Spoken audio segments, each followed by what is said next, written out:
Hello and welcome to 31 Days of Unseen Horror. My name is John Kiefer and I am going to be reviewing 31 unseen by me horror films for the next 31 days. Today we are starting with Mario Bava's The Whip and the Body. It is a gothic romance horror thing that if you went and saw Crimson Peak and you were like, why did Guillermo del Toro make this movie? This is the reason why he made this movie, specifically because of this beach shot. It's very good. There's a lot of very good beach shots like this in this movie. Basically, Christopher Lee is a freak, and he likes to whip women, and they get turned on by it, and he turns into a ghost. I only have 14 more seconds to talk about this movie, but I would have to say it's the most Mario Bava thing you have ever seen in your life. Go see it. I enjoyed it a lot. Hello and welcome to day 2 of 31 Days of Unseen Horror. I'm here at the back of the historic Colonial Theater that has this painting of dancers on it for some reason. Today I watched Theater of Blood, starring Vincent Price. Vincent Price stars as a actor disgraced by rabid critics who decides to get his revenge by killing them in methods employed in the plays of William Shakespeare. It was campy and fun. It was basically like if a villain from the old Batman 60s series went nuts and started murdering people and Batman wasn't around to stop him. Vincent Price, of course, was also Egghead on that show. And that's about all I got. It's fun, it's campy, it's hilarious, and there's an amazing fencing scene that you'll just have to see. Thank you, take care, I'll see you tomorrow for Tokyo Gore Police. Hello and welcome to 31 Days of Unseen Horror. It's day 3, and today I decided to watch 2008's Tokyo Gore Police, directed by Yoshihiro Nishimura. Is an extremely gory film, not for the faint of heart. It's about this privatized police force that fights genetically altered killers. Extremely gory, not for the uninitiated, definitely not for your grandma unless she likes extremely violent Japanese cinema. It also stars Ihai Shina, who you might remember from Audition, a much less gory film, but a much more disturbing one, which goes to show that a lot of blood doesn't necessarily mean disturbing, but it depends on what you're going for. Tomorrow I'm going to be watching something else, probably something from the 60s, and something a lot less bloody. Please tune in, and thank you for watching, and have a good day. Hello, and welcome to 31 Days of Unseen Horror. It's day 4, and today I watched Raw Meat, aka Deathline, the 1972 film directed by Gary Sherman, starring Donald Pleasance and Christopher Lee, and Hugh Armstrong in an amazing turn as the Man. If you don't know anything about this movie, I don't want to give too much away, but it's great. It's about the London Tube system, and some people who are there who shouldn't be. Definitely check it out if you like movies like The Wicker Man or Blood on Satan's Claw. Tomorrow, I'm not sure what I'm going to be watching, but definitely tune in. And I'll see you then. Happy Halloween! Hello, and welcome to 31 Days of Unseen Horror. It's day 5, and today, in honor of the memory of Herschel Gordon Lewis, I decided to watch Color Me Blood Red, the 1965 drive-in classic about a crazy artist who, in order to get the exact right shade of red, has to... well, you can probably figure it out. It has awkward performances, awkward cinematography, very thin storyline, lots of really red blood, but that's what's great about Herschel Gordon Lewis, and that's why I love him so much. Tune in tomorrow. I'll probably be watching an 80s slasher film or something like that. Until then, thank you for watching, and happy Halloween. Hello, and welcome to 31 Days of Unseen Horror. It's day 6, and today I decided to watch Madman, the 1982 slasher film about a group of teenagers in the woods who get stalked by a killer known as Madman Mars. If you say his name above a whisper, he will come for you. The first 20 minutes of this movie, I thought I had found a new favorite so bad it's good type movie, but the second half, it starts to kind of drag a little bit, comes back strong at the end, but overall, pretty much if you've seen any of the early 80s Halloween or Friday the 13th clones, you pretty much know what to expect. Highlights include the hot tub scene and a character named Dippy. Tune in tomorrow. I'll be watching a silent film. As always, thank you for watching, and happy Halloween.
31 Days of Unseen Horror. It's day 8, and today I decided to watch Claire Denis' Trouble Every Day, the 2002, for lack of a better term, vampire film starring Vincent Gallo. Now, usually horror fans will take a sideways glance anytime an art house director tackles genre fare, but I'd say they'd be making a mistake here because it's a very, very sensual film with, for my money, some of the best vampire, again, for lack of a better term, attacks that I've ever seen in a movie.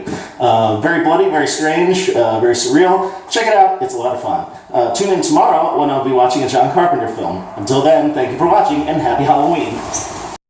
Hello, and welcome to 31 Days of Unseen Horror. It's day 9, and today I decided to watch John Carpenter's Christine, the 1983 horror film about a killer car.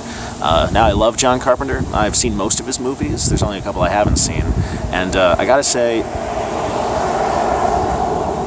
I'm pretty happy I didn't see this one until now because it was such a treat.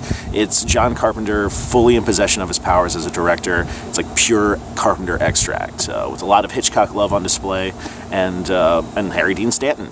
And the kid from Ghostbusters from the very beginning, who, you know, the one who doesn't like electric shocks. He's in another movie. I didn't know. But basically, it was like, watching this movie now was like finding out that there was another Beatles album in 1967 that you just never heard of and never gotten around to. Pure Carpenter, pure bliss, evil car. It's fantastic. Tune in tomorrow. I'll be watching Gaslight. Until then, thank you for watching and happy Halloween. Hello, and welcome to 31 Days of Unseen Horror. It's day 10, and today I decided to watch Gaslight, a 1944 film directed by George Cukor, starring Ingrid Bergman, Joseph Cotten, and Charles Boyer. Now, it's not necessarily what you would call a horror movie, maybe more of a psychological thriller, but still, it's a great example of classic Hollywood filmmaking. Ingrid Bergman won an Oscar for her performance. I'd say a very deserved win. The only problem is if you know what the movie's about, or you know what the term gaslighting means, it can get a little tedious as you're waiting for the plot to basically kick in, because this is a movie very much about its plot. But again, beautiful performances, beautifully crafted. If you don't know what gaslighting means, don't look it up and just go see it. I think you'll enjoy it. Tune in tomorrow. I'll be watching George Romero's The Crazies. Until then, thank you for watching, and happy Halloween.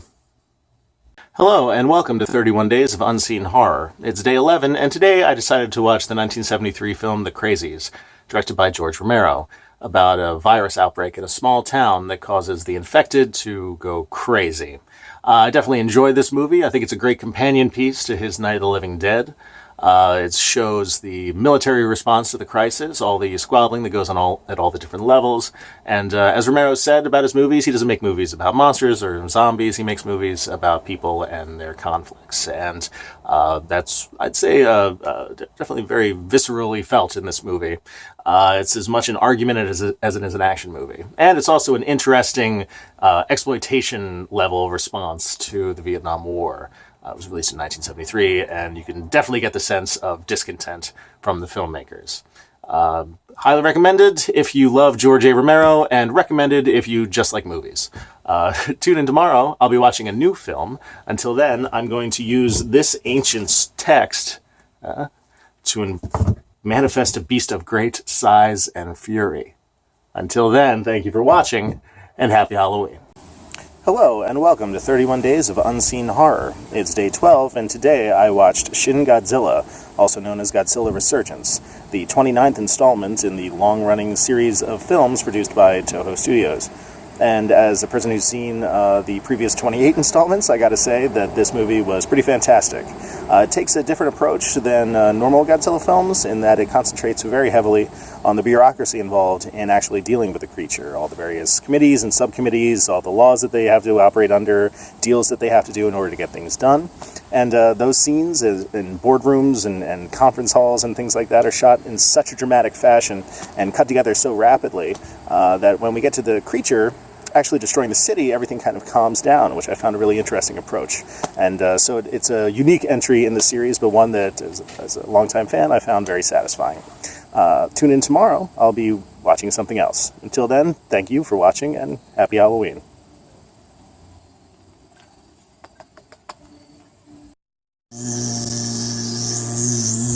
Hello, Hello, and welcome to 31 Days of Unseen Horror. It's day 13, and today I decided to watch The Fly, the original 1958 version starring Vincent Price. And now I'm a big fan of the David Cronenberg version, so I'm surprised it's taken me this long to actually get around to seeing this movie.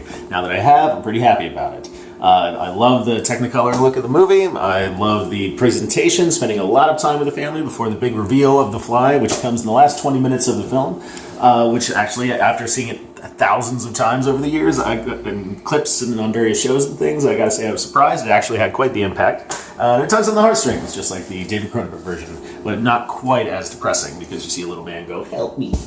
Highly recommended if you enjoy Vincent Price and Technicolor movies. Tune in tomorrow. I'll be watching The Night Becomes Charlie. Until then, thank you for watching, and happy Halloween.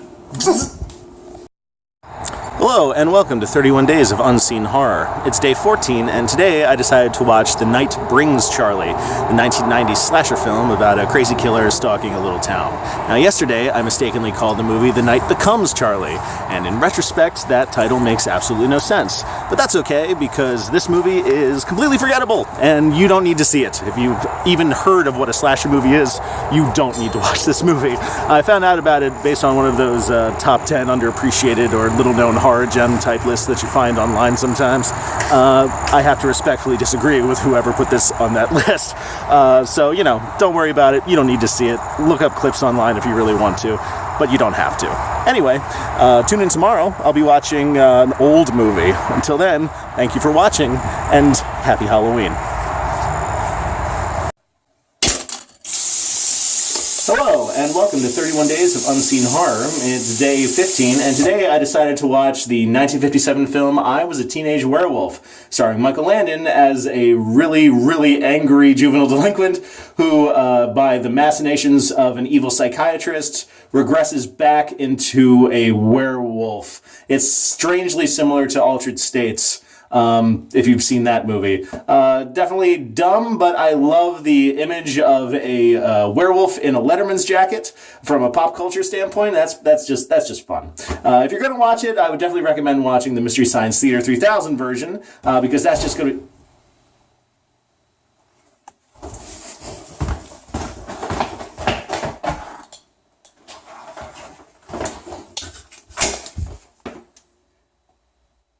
Tune in tomorrow, I'll be watching something else. As always, thank you for watching and happy Halloween. Hello? Hello, and welcome to 31 Days of Unseen Horror. I mean police? Yeah, I think somebody just broke into my house. Wait, what? Well, it's a web series I'm doing. It's every day of Halloween I watch a new horror film. Oh, well, today I watched Pontypool. It was a 2008 Canadian horror film. It was written by the author of the book that was based on Pontypool Changes Everything. Well, I thought it was really great. It was done with a lot of style and humor, and much like the way radio tells its stories, it used a lot of creativity in a lot of the scenes that it was using. And yes, I would highly recommend it. I think you should definitely check it out. What? Well, no, look, that doesn't matter. Somebody left this note on my... Oh, well, tomorrow I don't know what I'm watching. I might watch Repulsion or Demons 2 or Horror Express. I just kind of make it up as I go along. But well, thank you for watching, and happy Halloween. But seriously, you gotta say... Oh my god. Hello, and welcome to 31 Days of Unseen Horror. It's day 17, and today I decided to watch Horror Express, the 1972 Spanish-British co-production starring Christopher Lee and Peter Cushing. Now, this film was loosely based on the short story Who Goes There, which also served as inspiration for The Thing. It's got some great performances, really neat eye effects, and if you're a fan of Lee and Cushing, this is a great example of their work together. Tune in tomorrow, I'll be watching something else. As always, thank you for watching, and happy Halloween. Hello, and welcome to 31 Days of Unseen Horror. It's day 18, and today I've been kidnapped by a doppelganger that I accidentally invoked on day 11. But I also had a chance to watch 2008's Martyrs, a very violent example of the new French extremism movement of the aughts. This movie is not for anyone other than a fan of extreme cinema.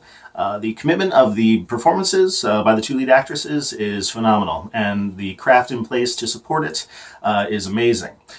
This is a film that reminds us that any film that depicts the redemptive qualities of violence is lying, And the commitment to depict the depictions of violence in this film, you would have to say is admirable, even if you find it morally reprehensible.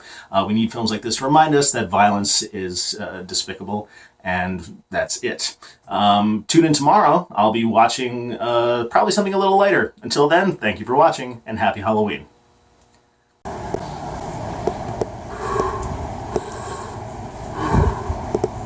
Slow down. Bring in your kid now.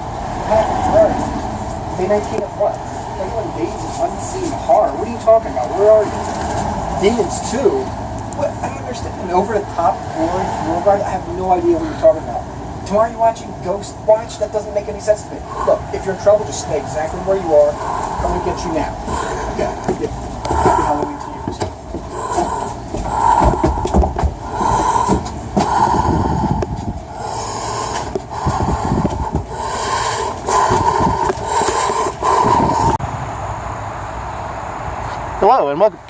Hello and welcome to 31 Days of Unseen Horror. I'm the doppelganger. I'm John, and it's day 20, so I decided to watch Ghostwatch, the 1992 BBC presentation of a live broadcast from a haunted house. Now, this was a fictional show, obviously, but it was presented as if it was really happening live on TV, and that led to a lot of controversy because people were really freaked out by it, and I could easily see why, because it was expertly done. It had real TV presenters, as they're called over in the UK, so if you just didn't know what was going on and tuned in, you would definitely probably be fooled by it. Is that him? I highly recommend it. Wonderful performances, wonderfully written. It expertly makes you totally buy into the reality of what's happening, and I'll definitely be watching it again. Tune in tomorrow, I'll be watching Night of the Demons. Until then, thank you for watching, and happy Halloween. Oh, there he is. Hello, and welcome to 31 Days of Unseen Horror. It's day 21, and today I'm at the historic Colonial Theater for a 35mm presentation of the Night of the Demons, a 1980s Sam Raimi ripoff movie about a group of teenagers played by 20-somethings who go to a party on Halloween night and demons show up. It's best enjoyed with a group of friends, and alcohol, or in a setting like this. Tune in tomorrow, I'll pick up the storyline again and watch a 20-second film. Until then, thank you for watching, and happy Halloween. Hey! Welcome to 31 Days of Unseen Horror. What day is it? Day 22. What movie did you watch? Stage Fright, a 1987 slasher movie about a crazy owl-headed killer who stalks a bunch of actors. That sounds like a movie where the preview makes it look way more interesting than it actually is. And the poster, too. Hey, whatever happened with you and your doppelganger? Did Matt ever save you? Oh yeah, he got me out of that basement and then he beat him up. Huh, that's great. But if that's the case, then who's holding the camera? Happy Halloween! Hello, and welcome to 31 Days of Unseen Horror. It's day 23, and today I decided to watch The Bat, the 1959 mystery thriller starring Vincent Price. And now I'm going to figure out which one of these men is actually the Bat. Is it you? How about you? No. It's you, isn't it? Obviously. This is going to be harder than I thought. Tune in tomorrow, I'll be watching Ghosthouse. Until then, thank you for watching and happy Halloween. Are you sure it's not you? I bet it's him.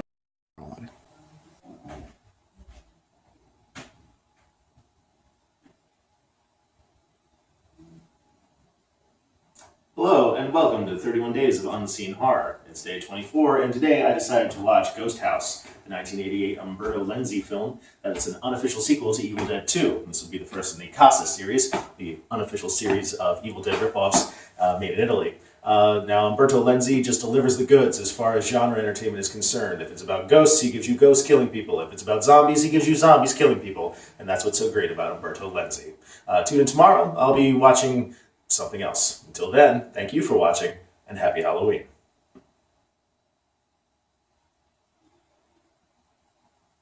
Hello, and welcome to 31 Days of Unseen Horror. It's day 25, and today I decided to watch Ouija, Origin of Evil, the 2016 prequel to Ouija. This is way better than a sequel to a movie about a Ouija board deserves to be. It's a very, very solid film that, with great characters that lets moments sit. It doesn't keep cutting every 3 seconds to try and keep your interest. You actually care about the characters. Kind of ends in a sort of generic scares that you've seen before sort of way, but it's definitely forgivable because it never insults your intelligence, and it kept my interest the entire time. Tune in tomorrow. I'll be watching Repulsion. Until then, thank you for watching, and happy Halloween.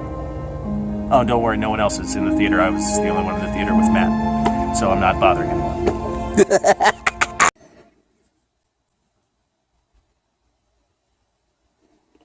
Hello, and welcome to 31 Days of Unseen Horror. It's day 26, and today I decided to watch Repulsion, the 1965 film directed by Roman Polanski, starring the immortal Catherine Deneuve. Now, this is a film I would describe as a first-person film. Moments of it reminded me of the experience of watching Dreyer's Vampire or the BBC adaptation of Whistle and I'll Come to You, in that the borders of the frame begin to blur. The psychology of the film mixes with your own in such a way that you feel like you're having somebody else's nightmare, while at the same time having your own nightmare, while at the same time having their nightmare. Catherine Deneuve gives a remarkable performance. You can't take your eyes off of her. And after 25 days of junk food, it was nice to get a gourmet meal. Tune in tomorrow. I'll be watching something that's probably not as good. Until then, thank you for watching, and happy Halloween. Hello, and welcome to 31 Days of Unseen Horror. It's day 27, and today I decided to watch Video Violence, the 1987 shot-on-video horror film directed by Gary P. Cohen. Now, in the mid to late 80s, there was such a thing as called the VHS boom, and their distributors were so hungry for content that as long as you had something that was 90 minutes long, they would put it in a VHS box and get it into stores, even if it was shot on a VHS camcorder. Now, this is one of those movies, and there's something to admire about, a guy getting his friends together and going out and actually making a movie. But unfortunately, the vile, sadistic violence in the movie, the torture and rape scenes are just, they make you feel dirty inside, so it's not that good. But it has a certain time capsule quality. You get to see what things actually look like in 1987, so that's an upside. The rest of it is all downside, though. Tune in tomorrow. I'll be watching Fright Night. Until then, thank you for watching, and happy Halloween.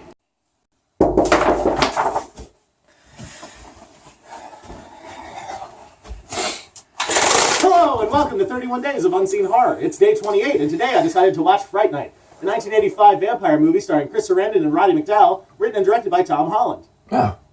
How was it? It was great! I can't believe I'm only seeing this movie now. It felt like a movie I should have been watching 1,000 times growing up. It had great special effects by the team responsible for the effects in Ghostbusters, and a wonderful performance from Roddy McDowall. Okay, that sounds good. Invite me in. No. Come on, invite me into your house. No. Come on, invite me in. Do it. Come on. Come on, invite me in. Invite me in. Oh, well. Tune in tomorrow. I'll be watching The Car. Until then, thank you for watching and happy Halloween. Hello, and welcome to 31 Days of Unseen Horror. It's day 29, and today I decided to watch The Car, the 1977 killer car movie starring James Brolin and Ronnie Cox. If you imagine Jaws, but with a car, that's basically what's going on in the car. And the reason I decided to watch this movie is because Guillermo del Toro owns an exact replica of the car. Check it out, it's a lot of campy fun. Tune in tomorrow, I'll be watching Ogroff, aka Mad Mutilator. Until then, thank you for watching, and happy Halloween.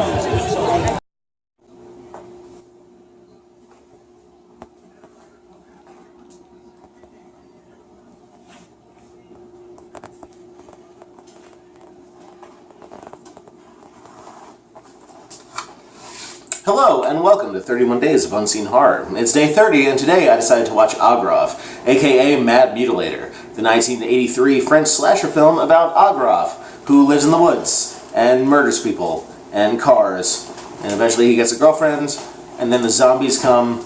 It is ostensibly the worst made film I have seen all month, yet it is oddly compelling in its awfulness. So if that sounds intriguing to you, I would recommend watching Ogroff. Tune in tomorrow for the finale. I'll be watching Mario Bava's Kill Baby Kill. Until then, thank you for watching, and happy Halloween.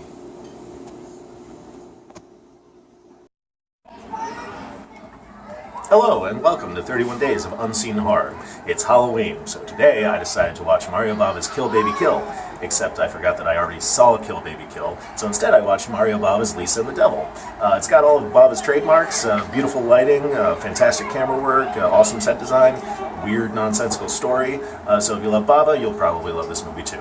It's the last day, it's the last episode, thank you all for watching, and as always, happy Halloween. I'm gonna get some candy.